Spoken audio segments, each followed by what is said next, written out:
Welcome to a story that can change your life. This is not a history lesson. This is not about cars, machines, or companies. This is a true story about belief. The kind of belief that refused to die, even after failure, rejection, and loss. This is the story of a man who came from nothing. No money, no connections, no support. They told him, "You're just a farm boy. You're wasting your time. No one needs cars. We have horses." But he didn't listen. He didn't stop. He didn't doubt. Because in his heart, one voice whispered, "You were born to build something that will outlive you." And he did. His name was Henry Ford. And because of him, the world started moving. Before him, travel was slow, expensive. Only rich people could dream of cars. After him, cars became so cheap and simple that even a worker could own one. He democratized transportation. He changed the way we work, the way we live, the way we move. But this story is not just about what he built. It's about how he built himself. From pain, from loneliness, from total failure. And if you stay with this story till the end, you will not only discover how Henry Ford became one of the most powerful men in history, you will also learn how to rebuild yourself, with no excuses. And while you listen, you'll also be learning English. Real English. Story-based English. Emotional English. This is the kind of English that sticks in your heart, not in grammar books. So don't just sit back. Open your mind. Open your heart. Because this is not just a story. This is a transformation. Part 1. The Boy Who Loved Machines, 1863 to 1880. Henry Ford was born on July 30th, 1863, in Greenfield Township, Michigan, USA. It was a quiet, simple village. No factories, no electricity, no noise. Only farms, fields, and family chores. His father, William Ford, was an Irish farmer. His mother, Mary Ford, was warm, strong, and kind. She held the family together. They had 6 children, and Henry was the first son. Their home was small but strong, built with wood, heated with fire, and surrounded by green. From the outside, Henry seemed like a regular farm boy. He woke up early, fed animals, carried water, collected eggs, cut wood. But deep inside, he felt different. He didn't enjoy feeding chickens. He didn't enjoy plowing the land. Why do we have to do everything by hand? Why is life so slow? There must be a better way. These questions didn't go away. They grew stronger every day. One summer afternoon, when Henry was just 12 years old, he saw something that changed his life forever. A farmer nearby had bought a steam-powered machine. It was called a steam engine. It could do in minutes what a man took hours to do. It moved, it hissed, it roared. Metal parts clicked and danced like magic. Henry was shocked. It was no longer man working for hours. It was machine doing it in seconds. He ran towards it, touched it, watched it for hours. He was obsessed. From that moment, one thing was clear. I want to understand machines. I want to build them. I want to change the world with them. Henry started collecting old watches, scrap metal, and broken parts from anywhere he could. By age 15, he had built his own small steam engine model in a shed beside the house, completely on his own. His hands were dirty, his clothes were torn, but his eyes were full of light. When people saw it work, they were shocked. They said, "He's just a boy. How did he do this?" His father didn't understand. He wanted Henry to become a farmer like every other son. But Henry's heart was clear. He didn't want to grow vegetables. He wanted to grow machines. When Henry was 13, the worst moment of his young life came. His mother, Mary, died. She was his protector, the only person who encouraged his machine dreams. He cried for days, refused to eat. He felt completely alone in a world that didn't understand him. But in that darkness, he remembered her words. "Henry, don't ever stop following that light inside you." And he didn't. At 16 years old, Henry made a choice. He packed his small bag, said goodbye to his family farm, and walked away. He was not running from something. He was running toward something, toward a city, toward machines, toward his future. He moved to Detroit, a fast-growing city full of factories, workshops, and innovation. In Detroit, Henry worked as an apprentice machinist, fixing engines, oiling machines, and studying every moving part. He worked 10 to 12 hours a day. He earned $2.50 a week. But he didn't care about money. At night, he didn't sleep. He read books about machines. He studied blueprints. He built small parts with his own hands. He didn't go to college. He didn't go to parties. He went to work. That's what built his mind. That's what shaped his destiny. Part 2. The first car, the first failure, and the fire inside. 1880 to 1893. Detroit in the 1880s was loud. Smoke filled the skies. Factories pumped out metal, sparks, and sweat. Men worked with fire and steel. This was the age of machines. And Henry Ford was exactly where he wanted to be. But while others were fixing machines, Henry was thinking something dangerous. What if I make a machine that moves by itself? At this time, people used horses for everything. To carry people, goods, wood, food. If you wanted to travel, you needed a horse. If you were poor, you walked. And Henry looked at the world and thought, this is too slow, too expensive, too limited. He didn't just want to create a car, he wanted to create a new way of life. But in 1885, this idea was laughable. People said, if man was meant to move fast, God would have given him wheels. Horseless vehicles? That's for the rich, not for workers. Engines are dangerous. They'll explode. But Henry didn't argue. He just started building. Henry worked full-time at Edison Illuminating Company. He was a top engineer, earning a better salary now. But after work, when others went home to rest, Henry went into a tiny shed behind his house and built his dream. He bought parts with his own money. Steel, screws, gears, tires, pipes. He worked until 2 or 3 in the morning. His hands were black with oil. His back hurt.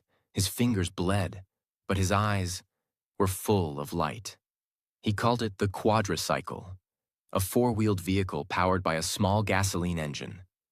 This car had 4 bicycle wheels, a small ethanol-powered engine, a steering lever, not a wheel.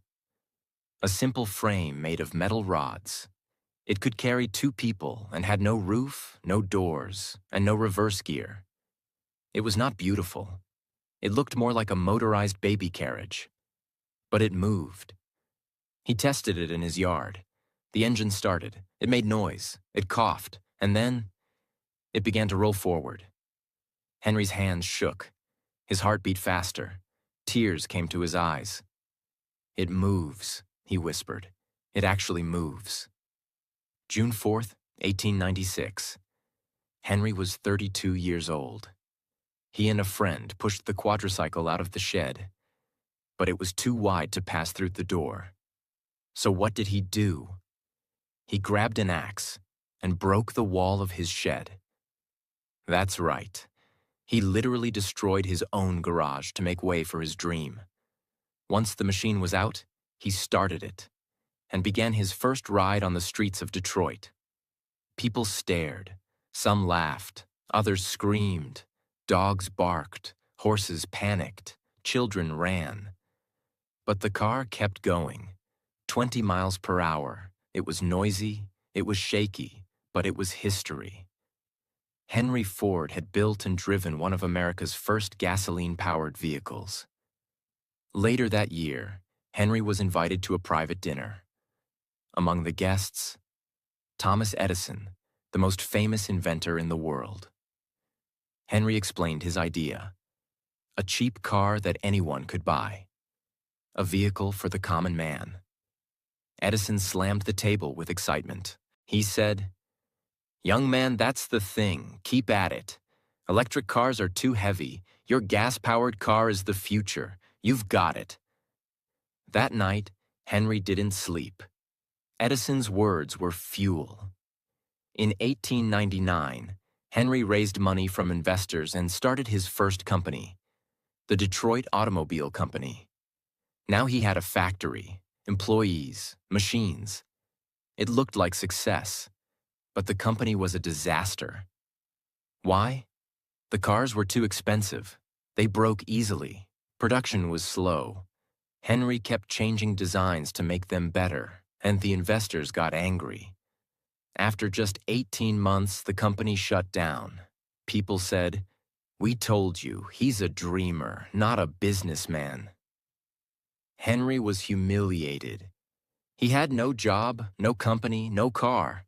Most people would give up. But Henry Ford was not most people. He didn't quit. He went back to his garage. No investors, no workers, no fancy tools, just him. And the burning desire to try again. He studied what went wrong. He simplified the design. He rebuilt the engine. He imagined a new company, one that would build fast, strong, simple cars, not complicated machines. He started working on a new project, the 999, a racing car. To get attention, Henry decided to build the fastest car in America. He designed the 999, a giant red monster with 80 horsepower and no hood, just fire, pipes, and power. In 1901, at a racetrack near Detroit, the 999 destroyed the competition. It beat every car. It became a legend. Suddenly, newspapers started calling him the Wizard of the Car World. Investors came back, support returned, and Henry Ford was ready.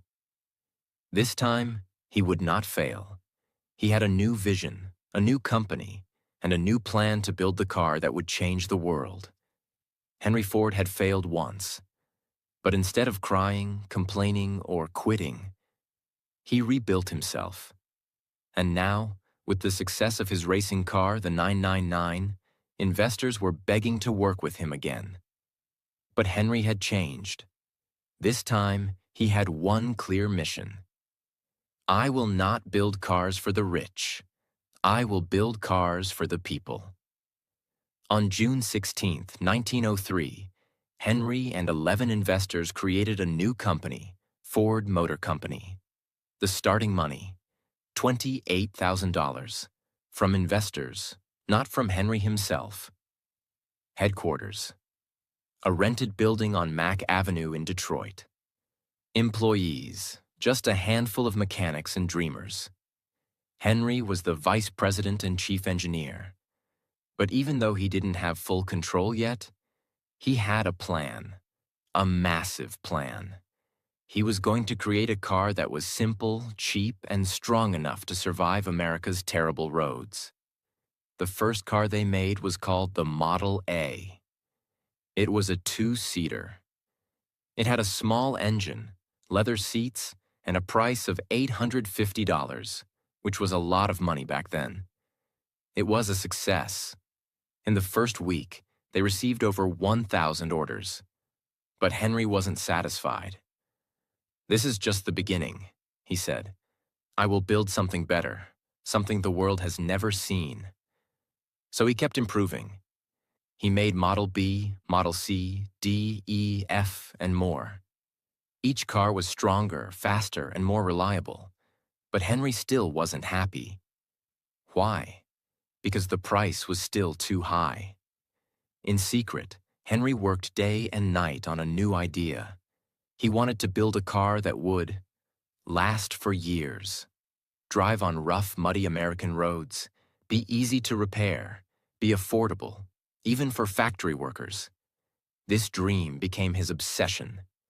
He called together a small team of the smartest minds he could find, including Childe Harold Wills, a brilliant engineer, Joseph Gay Lamb, a Hungarian immigrant, and a group of mechanics who didn't go to university but knew how to work with their hands. Together, in a small wooden building, they worked in silence. Months passed. They built. They tested. They broke things. They started again. And then finally, in 1908, they gave birth to something that would change history.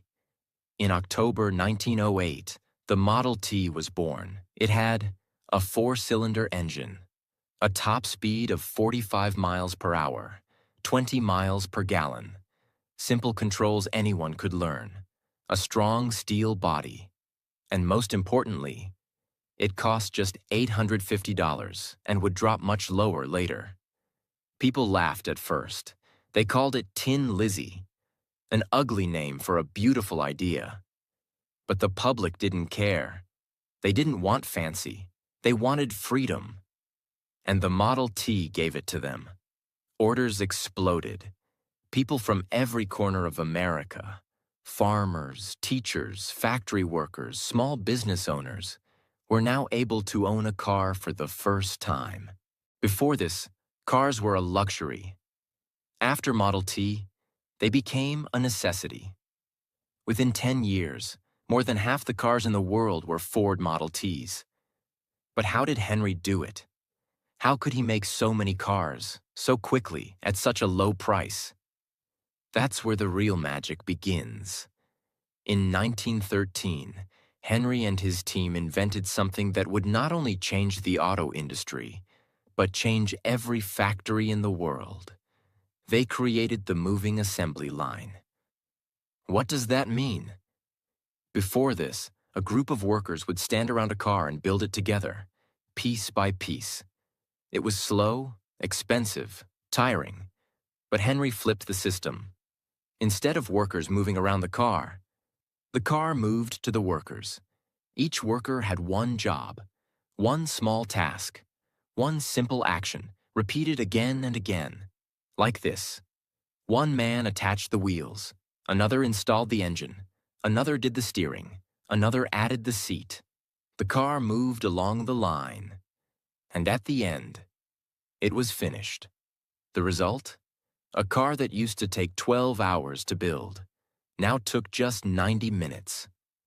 As production became faster, the price of the Model T dropped again and again, from $850 in 1908 to $600 in 1912 to $440 in 1915, and eventually to just $260 by the 1920s. Henry wasn't just building cars, he was building access. He once said, "I will build a motor car for the great multitude. It will be so low in price that no man making a good salary will be unable to own one." He kept that promise. In 1914, Henry did something shocking.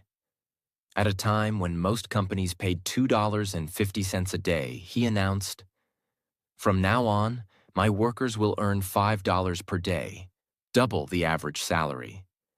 People called him crazy. Other businessmen were furious. But Henry smiled, because he knew one thing. If I pay my workers well, they will work harder, stay longer, and even buy the cars they build. And he was right. Ford's factory became a model of discipline, loyalty, and efficiency. And soon other companies had no choice. They started copying him. Henry Ford didn't just change how people worked. He changed why they worked. Thanks to the Model T, farmers could go to town. Women could travel alone. Goods could be delivered faster. People could visit relatives far away. America became mobile. The car was no longer a toy for the rich. It was a tool for the future. And in the middle of this revolution, one name stood at the center of it all: Henry Ford. Part 3. The Empire, the Ego, and the Enemies, 1914 to 1927. The Model T was everywhere.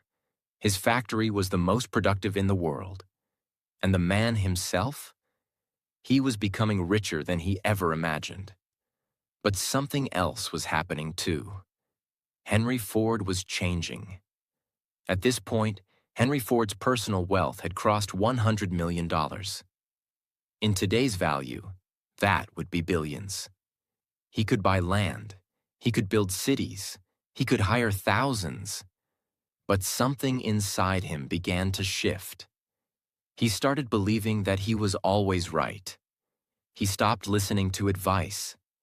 He became more stubborn, more private, more controlling. Some say he was just focused. Others say he was becoming arrogant. But no one could deny one thing. He had built an empire. And now, he ruled it like a king. In 1917, Ford began building something the world had never seen before. A factory so massive, so complete, so powerful, that it didn't just build cars. It created them from raw earth. This was called the River Rouge Complex, built along the Rouge River in Dearborn, Michigan. This single facility had its own steel mill, a glass factory, a rubber plant, an electric power station, its own railway system, even its own hospital and police. It could take raw iron ore from ships, melt it into steel, form it into parts, build engines, paint bodies, and roll out a complete car at the end. It was the most advanced factory the world had ever seen. Nothing like it had ever been done. Henry didn't just build cars. He built a machine that made machines. But behind the success, something strange was happening. Henry Ford started keeping more secrets. He avoided reporters. He didn't attend big meetings. He stopped dressing fancy. He became very quiet and started writing his own personal newspaper called the Dearborn Independent. In it, he shared his opinions on the world, business, and society. Some of those ideas were controversial and even dangerous. His mind was brilliant, but also complicated. He believed in hard work. He hated bankers and Wall Street. He wanted peace in the world. But sometimes his words sounded bitter, angry, and full of judgment. People began to whisper, "Is he just a genius? Or is he becoming something darker?" Around this time, Henry faced a powerful legal battle. Two of his original investors, John and Horace Dodge, had helped him in the early days. But now, they were angry. They believed Ford was keeping too much money for himself. They believed he wasn't respecting their shares in the company. So they took him to court. The case became public. Newspapers loved it. For months, America watched the courtroom drama. Henry Ford, the working man's hero, versus the Dodge brothers, the bold businessmen. Finally, in 1919, the court ruled in favor of the Dodge brothers. Ford had to pay them millions of dollars. But instead of being defeated, Henry did something shocking. He said, "Fine, if the court says I have to treat my investors fairly, then I'll get rid of my investors." Henry and his son Edsel Ford made a bold plan. They would buy every single share of Ford Motor Company. They would take it completely private. No more stockholders, no more boardrooms, only Henry. In just a few months, they bought out every investor, including the Dodge brothers. The price? Over $100 million. But now, the company belonged 100% to the Ford family. Henry was no longer just a car maker. He was now the king of his own kingdom. By now, Henry's only son, Edsel, had grown into a smart, soft-spoken man. He was different from his father, gentle, artistic, and modern. Edsel loved elegant car design. He wanted to build faster, more beautiful cars. He wanted Ford Motor Company to grow globally. Henry, however, didn't agree. He believed in strength, not beauty. He wanted simple cars, not stylish ones. This caused a quiet war between father and son. Henry gave Edsel the title of president, but kept all the control. He allowed Edsel to speak, but rarely listened. It was painful. Edsel respected his father deeply, but he was also growing frustrated. Some insiders said, Edsel is the future, but Henry refuses to let go of the past. By the mid-1920s, the world was moving fast. New car companies were rising. Chevrolet, Chrysler, General Motors. They were offering stylish, colorful, advanced vehicles. But Henry refused to change. He still believed the Model T was perfect. He said, "Any customer can have a car painted any colors, so long as it is black." Black was the cheapest, dried fastest, and allowed more production. But customers were bored. They wanted choices, color, style, speed. Sales began to slow down. But Henry didn't care. He still pushed the Model T, the same design, the same engine, the same look. He was no longer building for the future. He was stuck in his own past. In 1927, something unbelievable happened. Henry suddenly walked into the River Rouge factory and shut it all down. He ordered workers to stop production of the Model T. He told them to destroy all the old machinery. Why? Because deep inside, he knew. The world has changed, and I must change with it. It was the end of an era. More than 15 million Model T cars had been made, more than any car before. But now, it was over. The car that had made Henry Ford a legend was gone, and something new was coming. Henry and Edsel now worked together on a new project, the Model A. It would be faster, more beautiful, more advanced. But the process wasn't smooth. Henry still argued. He still wanted control. He still doubted modern ideas. But Edsel kept going. And slowly, something began to change. Not just in the factory, but in the relationship between father and son. After ending the Model T, Henry and his son Edsel Ford began working on a new car, the Model A. This time, it wasn't built in a small garage. It wasn't tested quietly. This was America's most watched product. Millions were waiting, and they had high expectations. Style, comfort, speed, color options, and more modern technology. But behind the scenes, it was a battle. Henry still wanted simplicity. Edsel wanted elegance. Henry wanted strength. Edsel wanted beauty. They argued over everything. The engine, the design, even the logo. Henry, now in his mid-60s, refused to give up control. He questioned every change. He delayed decisions. Edsel remained calm, respectful, patient, but those close to them could feel the tension. They were not fighting with fists, said one factory worker. They were fighting with silence. In December 1927, the first Model A was finally released. It came in 4 colors. It had improved safety, better steering, and a stylish design. It cost $385, affordable but modern. The response? Explosive. Within the first year, Ford sold over 1 million Model A cars. By the end of 1931, they had sold more than 4 million. The public loved it. America was moving again. And Edsel finally proved he could lead. But behind the success, deeper troubles were growing. As the company grew, Henry created a special team to manage discipline and safety in the factories. This team was led by a man named Harry Bennett, a former boxer hired personally by Henry. But Bennett wasn't just a manager. He built a private army inside Ford. He carried a gun. He used threats and fear to control workers. He listened to conversations. He followed employees. He punished those who talked back.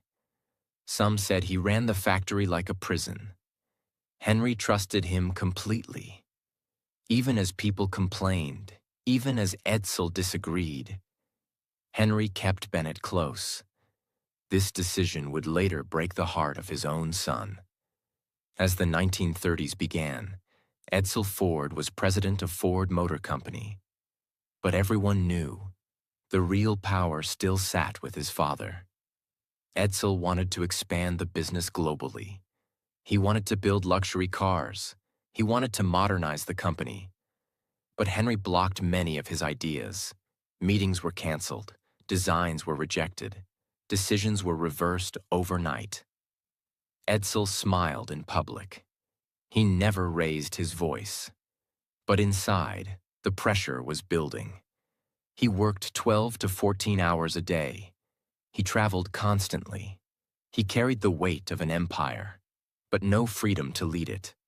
And his health began to suffer. In 1939, World War II began in Europe. Countries were collapsing. Millions were dying. America was watching closely. At first, Henry refused to get involved. He hated war. He believed in peace. He said war was a tool of bankers and corrupt politicians. But as time passed and America joined the war in 1941, everything changed. The U.S. government asked companies to stop making consumer goods and start making war machines. Ford was asked to help. The government wanted planes, tanks, engines, trucks at an unimaginable speed. Henry agreed, but now the challenge was massive. Ford built a new factory called Willow Run near Detroit. Its mission? To build the B-24 Liberator bomber planes for the U.S. Army. This wasn't a car. This was a flying machine of war, made of thousands of parts, operated by dozens of crew members, and powered by high-level technology. Most experts said, "It can't be done." But Henry believed otherwise. Willow Run became the largest aircraft factory in the world. And by 1944, it was producing a new bomber every hour. This was a miracle of American industry. Ford had once put the world on wheels. Now he was putting wings on those wheels. But while the world celebrated, at home, the Ford family was facing its greatest pain. Years of pressure had broken Edsel's body. He had stomach ulcers. He was exhausted. He was emotionally crushed from constantly being overruled by his father and bullied by Harry Bennett. He tried to stay strong for the company. He smiled at meetings. He managed factories. But inside, he was collapsing. In May 1943, at the age of just 49, Edsel Ford died of stomach cancer and complications. The news shocked the nation. People wept. Workers stood in silence. Flags flew at half-mast. But no one cried more than Henry Ford, his only son, his blood, his partner, his hope for the future, was gone. Henry blamed himself. He stopped speaking for days. He walked alone in his garden. He stopped shaving, stopped eating, stopped showing up at the office. People said, "The old lion has lost his heart." Part 4. The final years, the farewell, and the lessons. He left behind. 1943 to 1947. The year was 1943. Henry Ford was 80 years old. His son Edsel was gone, his mind was fading, and the war was still raging. The world that Henry once ruled, the world he once created with his own 2 hands, was now moving faster than him. But even as age, loss, and silence surrounded him, Henry Ford had one final role to play, and that role was letting go. After Edsel's death, Henry returned to lead Ford Motor Company. But he was no longer the man who once built cars with fire in his chest. He was forgetful. Meetings confused him. He forgot names, lost track of numbers, and repeated decisions. Privately, people said, "He is a legend." But legends grow old, too. The U.S. government, worried about Ford's importance to the war effort, began pressuring the company. Ford was producing tanks, trucks, and airplanes. It needed leadership. Fast, sharp, strategic. But the one man who had built the empire could no longer carry it. In 1945, a new man entered the stage, Henry Ford II, grandson of Henry Ford, son of Edsel. He was just 28 years old, recently returned from World War II. He was young, but smart, educated, and hungry. He had seen the mess inside the company. He had seen his father's pain, and now he came with a mission. Save the company, save the name, save the dream. Henry Ford, the old lion, was reluctant at first. But after weeks of discussion, pressure from the U.S. government and the Ford family, he finally agreed. In September 1945, Henry Ford officially stepped down as president. After 42 years of building, leading, ruling, and creating, he walked away from the company that bore his name. After retirement, Henry moved back to his estate, Fair Lane, in Dearborn, Michigan. It was a quiet place, surrounded by trees, birds, and nature. The man who once built the loudest machines in history now spent his days in silence. He walked in his garden. He fed the birds. He sat by the window and read letters. Sometimes workers would see him walking through the old Ford factories, slowly, carefully, watching the machines he once gave life to. He didn't speak much. He didn't smile much. But he was present, in the place where it all began. At Fair Lane, everything reminded him of the past. The small toolbox he once used as a boy. The chair where Edsel sat with him during summer afternoons. The letters from inventors and presidents, now kept in drawers. The Model T parked in his garage. Untouched, quiet, legendary. But perhaps the loudest silence in the house was the absence of Edsel. Some said Henry never fully forgave himself, that he blamed his pressure, his stubbornness, his pride, for pushing Edsel too hard. He never said those words, but he didn't have to. The way he walked, the way he looked out the window, the way he held Edsel's photo in his study, it all said everything. On the night of April 7th, 1947, a massive storm hit Dearborn. Lightning lit up the sky. Rain poured hard. That night, the power went out across the city. In Fair Lane, Henry Ford sat by a small candle. No electricity, just firelight, the way it was when he was a boy. He sat silently, breathing slowly, his eyes soft. Around 11:40 p.m., Henry Ford passed away in his bed. Peacefully, calmly, quietly. He was 83 years old, the man who gave the world motion, left the world in stillness. His funeral was held in Detroit. Thousands came. Workers, engineers, businessmen, teachers, presidents, farmers. All stood together, not in silence for a car maker, but in honor of a world maker. They didn't just thank him for his inventions. They thanked him for their lives. The father who got to visit his son because of a car. The mother who could work in a city because she could travel. The student who dreamed bigger because he saw what one man could build. After Henry's death, the company continued under his grandson, Henry Ford II.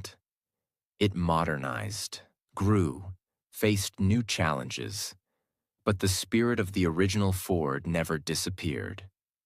Today, Ford Motor Company is one of the most recognized companies on Earth. With factories in dozens of countries, millions of vehicles, and a name that still means power, progress, and passion.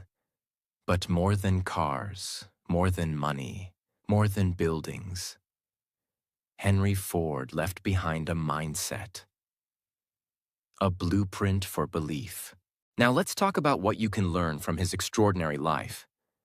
Here are 12 powerful lessons that can change your future. 1. Dreams start small, but they don't stay small. He started in a farm shed, but because he believed, the world changed. Never underestimate the power of a small beginning. 2. If you can't find a path, build one. There were no car companies, no mentors, so he became his own guide. If the world doesn't give you a way, make one. 3. Work in silence. Let results make the noise. Henry built alone, failed alone, but when his engine moved, the world listened. 4. Failure is the cost of building something great. His first company failed. His ideas were rejected. But every failure was a step. 5. Build for the people, not for the praise. He didn't make cars for kings. He made them for common people. And that's why they made him unforgettable. 6. Stubbornness can build or destroy. It made him great. But it also cost him his son. Know when to hold on and when to let go. 7. Systems create freedom. His biggest invention wasn't the car. It was the assembly line, a system that made mass progress possible. 8. Pay people well. They will build your dreams. The $5 workday wasn't generosity. It was strategy. When people are respected, they give their best. 9. A strong legacy needs a strong successor. He built an empire, but didn't let Edsel lead freely. A lesson for every builder. Train and trust the next generation. 10. Silence isn't always peace. In his final years, he had power but no joy. Don't sacrifice relationships to win the world. 11th. Time will forget most. But not those who build. Most people die and disappear. But builders, creators, dreamers, they live forever in what they've made. 12. Believe in the unseen. Then make it real. At 12 years old, he saw a steam engine and whispered to himself, "One day I'll build something better." And he did. So can you. This was the true, complete, deeply emotional, and fully detailed biography of Henry Ford. Told with no rush, no missing moments, and no wasted words. He was not perfect, but he was powerful. And now, so are you. Because you didn't just learn about a man, you learned about possibility. And that is what makes this story the greatest story ever told. A boy from a farm who changed the way the world moves. He failed, he fell, he lost, but he never gave up. If he could build a global legacy with just a dream and his two hands, imagine what you can build. Thank you for staying with us till the end. We hope you learned, felt inspired, and improved your English along the way. If this story touched your heart, please subscribe to our channel for more real, emotional, and powerful stories like this. Until next time, keep dreaming, keep building, and never stop believing. Warm wishes to you and your journey ahead.